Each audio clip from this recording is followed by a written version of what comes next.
This is New Hampshire Cross Country Powered by Runners Alley, and we are here to present your preseason rankings for 2019.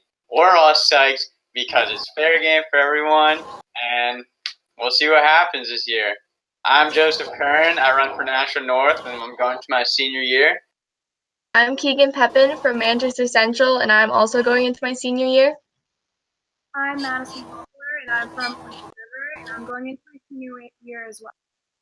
I'm Luke Kasich. I'm from Co-Brown. I'm going into my junior year, and we are missing today Ed from Kearsarge. He'll be with us during the next ranking. All right, just to get right into it, let's get into the girls' top 10. Now is Bishop Girton. They're going in really strong with the 1-2 punch from last year, Fisher and Caroline Toll, and following them right behind is sophomore Fiona Doherty. Definitely lose the 0 behind that 1 this year and go right back up to number 1, but we don't know. It's fair game. Number 9 is Queen, led by Michaela Randall, and they're a strong team with other runners who have strong cross-country potential. Number 8 is Hopkinton, which is the D3 Faves. They are led by Kaylee Stockwell, a sophomore, and are followed behind Emma Roth, Sydney Stockwell. Number 7 is Salem, and they return a young core of their sophomores, and they are very good people, and they could be ranked very high and even further by the end of the season. 6th is Manchester Central. It's pretty fitting that Central is right behind Concord this year, since they have always been a little bit clashing, but hey, that's awesome. They're led by and are followed by Savon Facenda, and they are predominantly a senior team, but they're also very strong. Number 5 is Concord, and they're another team returning a bunch of their runners, led by Orca, and they could be predicted to move up. Number 4 is Co-Brown, which is led by Addison Cox and followed by a strong top 4 of Abigail O'Connor, Miranda Copton, Amelia Edmonds, and Tessa Millette. Unfortunately, they lost Ella Malone, but they are still very strong. Addison Cox won't be racing till October, but they are an extremely strong team still. Where's Addison Cox? She's actually my cousin. She's been out since the end of last track season with a bit of a back injury, and I know she's been doing all her rehab, and she's eager to get back running cross country. She's been running with the team though, so she'll be back soon. Number 3 is Oyster River. So they return their strong varsity, and they have a lot of experience, led by Lily Duty and Olivia Link, and with the addition of a new coach, Nicole Toy. Number 2 is Pinkerton, which is always a powerhouse and is now going on 7 years. They do have some incoming freshmen who will definitely help their team, but they still have their strong runners like Megan Cross, a senior, and Marissa Preble, who is a sophomore. And number 1 is Exeter. So although they lost Violet Sullivan, who was a key runner for that team, they're reigning MOC champ and last year, and they have a lot of depth, led by Grace Mercier. Just a side note for all the rankings, the symbol or number in the parentheses is last year's ranking, and just from the last week's ranking coming back to this year, just FYI. All right, to head to the sleeper teams this year, right now, I think mine is Kearsarge, which is known for Maya Doobie, but she does have a strong team right behind her, including Jenna Bears, who was also included in the top 15 returning runners in her division. And my sleeper team is Souhegan, and they've always been a strong cross-country team. And if they could get healthy, they could break into the top 10. All right, I'm gonna go with my sleeper team. I'm gonna go with Souhegan as well, just to not biased. I'm picking like the D2 team, and we look to see good things from them come postseason and on. I think my girls' sleeper team has to be Q-Stars because Maya Dewey's really good, and I think she's a good leader for her team. So usually that plays out well.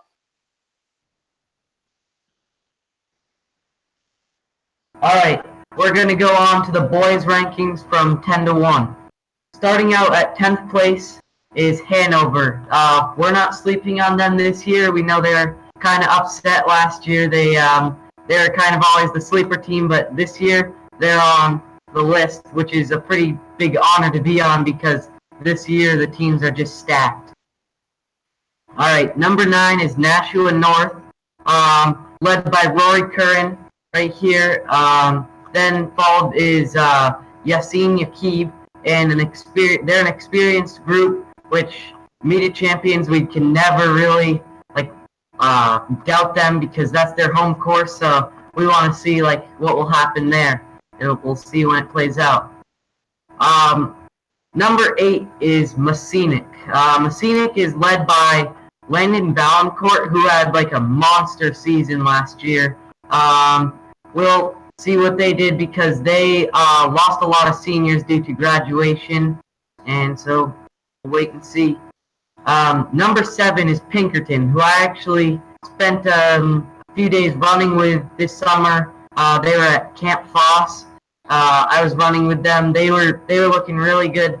Seems like they're led by Luke Brennan, and they have another guy, Zach Plaza. He is also looking really good. So shout out to them. They're up on the list, number 7.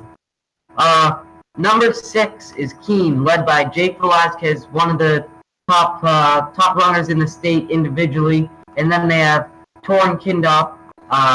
They lost Aiden Kindop due to graduation, but looking for next guys down, and they have a really big. They're good contenders for that top spot at Media Champions.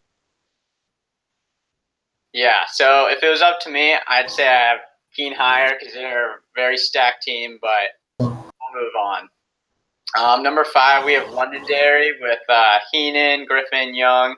They're always a great squad. Rumor had it that Will Heenan wasn't going to run this year, or he was done with running, but I texted him, and he's definitely running, and seems to be having a good summer, so expect big things from him. Number 4, we have Winnicott. They're always very good with leaders like Colin Donnelly, Jack Taylor, Noah Teresina. They're all great leaders, so they should have a pretty good stacked team. So number 3, we have Concord. So we're always used to having Concord at the top, but maybe this year it'll be a little different. But they're losing 2 of the best runners in the state, so that's definitely going to hurt them. But they still have Ryan Devine, Dave Cook, Braden Kearns, Evan Bragg. So very good starting 4. So unfortunately, we have not D1 teams for the top 1 and 2, but D1 we'll be changing that. I'm gonna have to say that's fortunate. So for number 2, we have Oyster River, led by Miles Carrico and Andy O'Brien.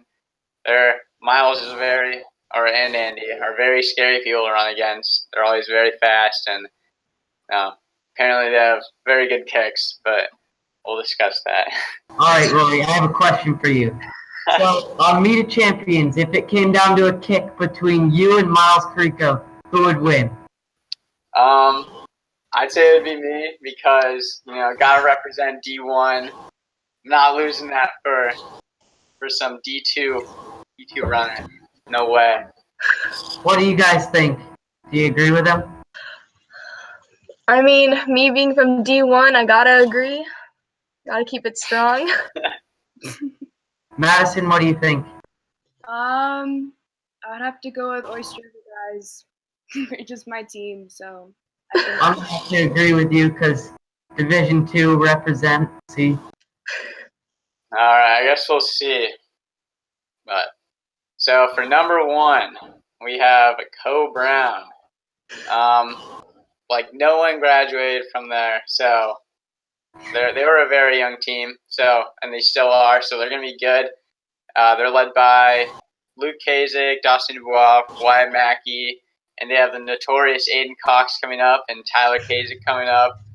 They everybody's asking about them, so we'll see how they do. But They're yeah. looking pretty good. So yeah. So we have the sleeper teams for this year. My pick for this week is Sanborn. They're our D2 competitor. They have the Khalil brothers. The younger one, Jared, coming up being a freshman. He actually beat Aiden Cox, but we'll see if that happens again this year. They also have Owen Stalker, who's going to be a senior, I believe. And they just need a 4th and 5th, and they are going to be top contenders for this year. yeah, so my sleeper team for the boys is Sauhegan. They're having a good group of returners, so they'll be pretty good. And a lot of them have followed me on Strava, so I can see what they're doing, and it looks pretty good. So I'm excited to see what they can do.